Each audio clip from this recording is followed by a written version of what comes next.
So, environmental risk factor, there are tobacco, occupational hazards, and alcohol. So, many environmental risk factors have been formally evaluated via meta-analysis performed by Pancreatic Cancer Case Control Consortium.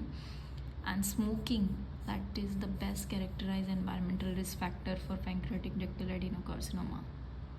In a large meta-analysis of 83 studies calculated a relative risk of 1.74 for active smokers, substantially less than having a single first degree relative. And this risk decreases for former smokers and returns to that of a general non-smoking population after 20 years of cessation.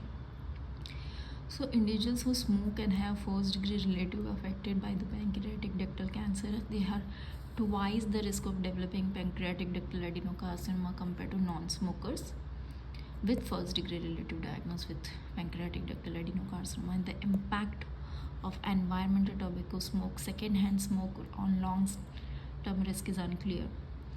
Among the many carcinogens in tobacco products, N-nitrosamine and the polycyclic aromatic hydrocarbons, they are suspected to be the greatest culprit. So smoking is a culprit for pancreatic ductal adenocarcinoma, and along with smoking, if you have first degree relative affected by the pancreatic ductal adenocarcinoma, then the risk is twice as compared to non-smoker with pancreatic ductal adenocarcinoma. And carcinogens like N-nitrosamines and polycyclic aromatic hydrocarbons, they are suspected to be the greatest culprit. And occupational hazards associated with the development of pancreatic ductal carcinoma include exposure to chlorinated hydrocarbons, polycyclic aromatic hydrocarbons, which can occur in individuals involved with the dry cleaning, like chlorinated hydrocarbons, metal work, aluminum production, polycyclic aromatic hydrocarbons. According to this pancreatic cancer case control consortium, PAN-C4 consortium, mild to moderate alcohol consumption that does not predispose to pancreatic ductal adenocarcinoma, while heavy alcohol consumption like 9 drinks per day is associated with an odds ratio of 1.6. And there are medical risk factors like pancreatitis, obesity, diabetes. Chronic pancreatitis is an acceptable risk factor for pancreatic ductal adenocarcinoma with odds ratio of 2.7 for patients with over 2 years of disease. And the risk is markedly elevated for patients with less than 2 years of chronic pancreatitis, likely because pancreatitis is the presenting symptom of pancreatic ductal adenocarcinoma rather than the cause.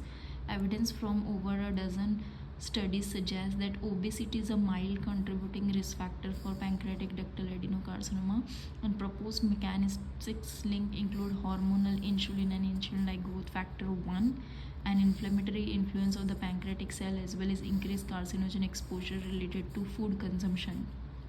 And there have been multiple studies analyzing the link between the type 2 diabetes mellitus and pancreatic ductal adenocarcinoma, but the causal association has not been clearly established. 2 meta-analyses examining more than 30 studies each over 4 decades have been conducted, and type 2 diabetes mellitus is associated with a 2-fold increased risk of pancreatic ductal adenocarcinoma.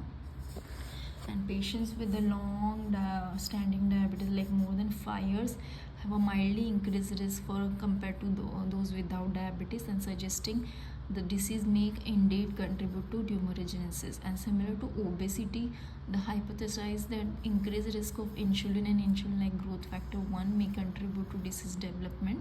As with chronic pancreatitis, it appears the highest risk of pancreatic ductal adenocarcinoma is in patients with recent onset diabetes less than 5 years, and particularly within 1 year. Diabetes is the most likely paraneoplastic manifestation of pancreatic ductal adenocarcinoma as a result of glandular dysfunction, as opposed to a true risk factor in patients with patients in risk factor for patients.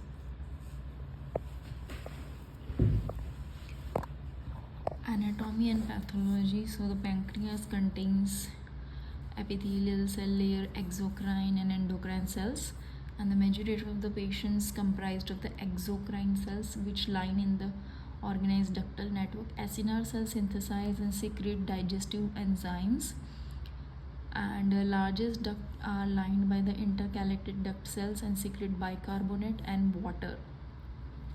Ultimately, the duct's coverage into the main pancreatic duct, which drains into the duodenum. And the endocrine component of the pancreas comprise 1% of the gland, and these cells form clusters called the islets of Langerhans. The endocrine function of the pancreas is primarily related to glucose homeostasis. The principal endocrine cell type include A alpha, B beta, D delta cells, and we synthesize glucagon, insulin, and somatostatin respectively. So, pancreatic cancer refers to a heterogeneous group of malignant pathologies that originate in the pancreas. Nearly all the epithelial in origin, and they have a categorized by the gross appearance, that solid cystic, as well as predominant cell differentiation pattern, ductal, acinar, or endocrine. Primary pancreatic mesenchymal sarcomas and lymphoid neoplasm rarely occur but are beyond the scope of this chapter. And the dozens of different epithelial pancreatic neoplasm have been described. 85% are conventional pancreatic, that is tubular ductal adenocarcinoma, pancreatic ductal adenocarcinoma, they are most common, 85%, and more than 98% remaining pancreatic malignancies fit into one of the following categories, like solid types like pancreatic neuroendocrine, acinar cell type carcinoma, pancreatoblastoma, or there are cystic types. So these are solid type, and there are cystic types. Cystic type like mucinous cystic neoplasm, intraductal papillary mucinous neoplasm, and solid pseudopapillary neoplasm. And these diagnoses are typically made based on the microscopic appearance, but the diagnosis may be confirmed with the immunolabeling of specific protein, and uncommon variants of ductal adenocarcinoma will not be reviewed. So first we will see the